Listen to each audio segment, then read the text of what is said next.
Siapa yang kayak Mbak yang satu ini nih?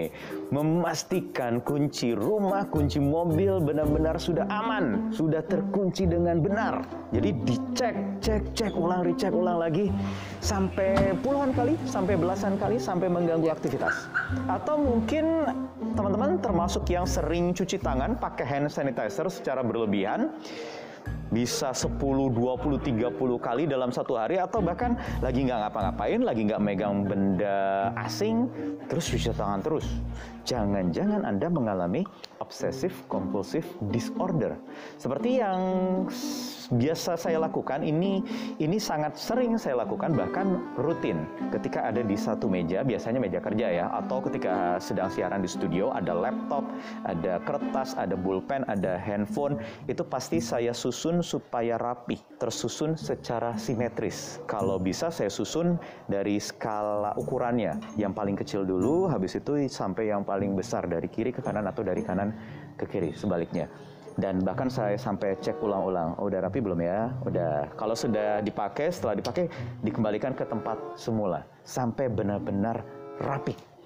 Kalau dari literatur yang saya baca, ini masuk dalam kategori orders dari obsessive compulsive disorder.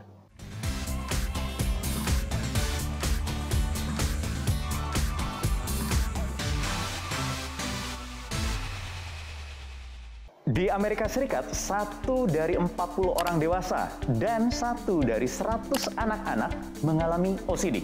Nah, kalau video yang tadi di awal, ketika seorang, ada mbak-mbak tadi ya, mengunci pintu berulang kali, itu masuk dalam kategori checkers. Jadi mengecek dan recheck berulang kali, nggak cukup 2-3 kali sampai belasan atau puluhan kali untuk memastikan aman.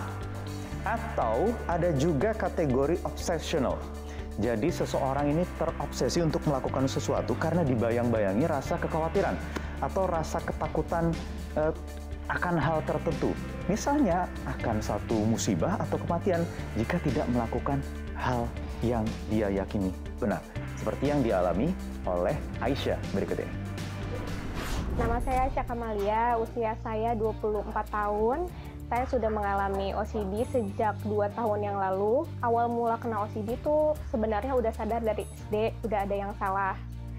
Jadi aku tuh sering banget ngelus-ngelus barang berkali-kali, entah itu troli atau mungkin lemari yang aku lewatin. Jadi emang harus aku elus-elus sampai 3 kali, atau pokoknya di angka ganjil. Entah kenapa angka ganjil tuh kayak yang bikin aku lebih tenang gitu loh. Begitu juga kalau misalnya aku lagi naik anak tangga. Jadi tuh kalau misalnya naik anak tangga, aku harus berhenti di angka ganjil.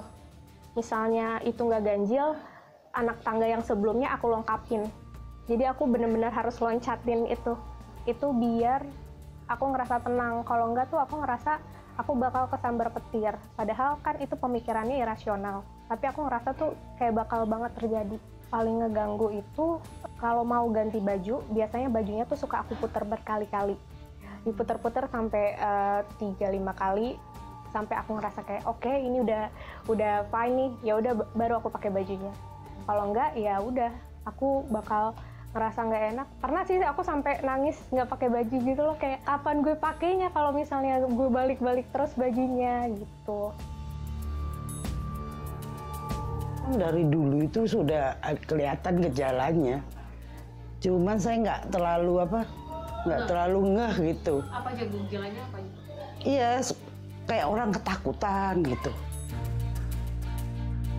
Paling sering kejadian kalau misalnya aku lagi naik motor. Naik motor tuh kadang-kadang suka tiba-tiba harus ngecek spion 3 kali, entah ke kanan atau ke kiri. Itu sering banget. Kalau nggak ngelihat spion ya harus nengok ke kanan atau ke kiri 3 kali gitu. Pulang ke rumah biasanya kan masuk lewat pintu gerbang tuh. Pintu gerbang tuh suka aku buka, misalnya aku buka sekali, terus aku kunci lagi, aku buka lagi, aku kunci lagi. Jadi itu sampai di angka ganjil, entah 3 atau 5 kali pengulangan. Aku takutnya keluargaku kecelakaan, entah itu adik aku atau ponakanku yang paling kecil. Itu yang serem banget sih, karena kan adikku kemana-mana pergi naik motor. Tiba-tiba di otak tuh kayak kebayang kelibet ke adegan adikku tuh kecelakaan gitu. Jadi itu yang bikin aku takut, jadi aku harus ngulang biar aku tenang. Semuanya ajal maut udah ada yang ngatur. Nah kayak ponakan apa ditinggal itu jangan terlalu was-was. Saya sering ngerasain gitu. Jangan terlalu was-was, nggak usah ini. Berpikir yang positif aja, saya bilang. Tapi ya namanya kita ada istilahnya gangguan ya kita kan nggak tahu. Dia nggak masuk gitu kita omongin ya. Iya tapi gitu lagi. Paling parah itu aku ngerasa mulainya sejak rumahku kemalingan. Nah kemalingannya tuh sampai 2 kali. Karena aku OCD kali ya, jadi aku tuh suka kebayang-bayang pikiran negatifnya tuh kayak si maling ini ngelihat wajah keluargaku, terus aku kayak takutnya dia macam-macam sama ponakanku atau mungkin sama adik aku gitu kan. Nah OCD-ku tuh makin parahnya aku ngerasanya aku setiap berangkat ke kantor minta mama untuk fotoin ponakan aku. Jadi aku harus make sure dia benar-benar di rumah. Kalau misalnya nggak dikirimin fotonya, aku tuh deg-degan. Kadang di kantor juga tuh aku nangis. Saya lihat tuh paginya tuh pucat mukanya. Kok ini anak tambah parah gitu. Terus saya coba-coba, dia kerja itu sambil kerja berangkat nih pagi. Cuman kok nggak apa-apa, nggak sakit, enggak. Cuman gitu mukanya pucat, saya udah nggak enak. Saya bilang, terus gak lama itu dia HP. Ma, fotoin ini fotonya si ini. Jadi saya itu ikut-ikutan stres sama dia ngeliat itu.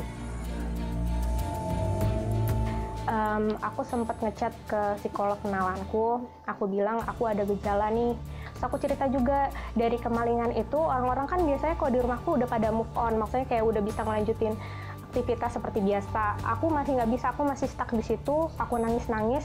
Terus aku malah kepikiran kayak, aduh mendingan mati aja. Itu kan kayak remeh banget ya, tapi aku bisa kepikiran sampai ke sana saking capeknya dari pikiran negatif aku. Akhirnya kata psikolog kenalanku itu, kalau udah ada pikiran untuk suicidal, mendingan langsung ke psikiater. Setelah aku ke psikiater, aku tuh ngerasa kayak banyak banget perubahan dalam hidup aku. Aku juga ngerasa jadi lebih gampang ngejalanin aktivitas. Yang tadinya aku ngerasa kayak terjerat banget sama hitungan 1, 2, 3 segala macam itu, sekarang aku udah bener-bener lepas dari itu semua sih.